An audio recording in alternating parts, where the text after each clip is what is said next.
Ito yung mga bro yung barako na ginawa natin. Ito yung maingay. Ano, sabali kakatapos lang natin. Pakita mo yung makina. Bali tayo mga bro ng bagong cylinder block.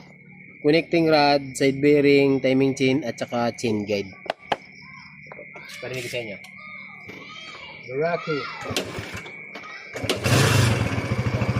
Kapit mo. Yan. Kaya mga bro yung under niya ngayon ano.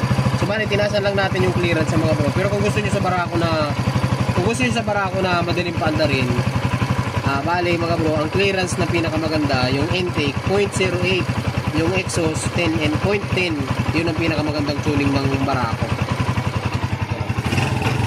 Tayo natin. On. Yan. Mukhang kick lang. Diba? Problema nito, mga switch, mga putulo. Yung mga signal light nito. Yung mga signal light nito. Ayan o. Pindutin ko Charan. Wala na. Ayun o. Left. Ito yung right. Kill switch lang. Kill switch. Wala na mga bro.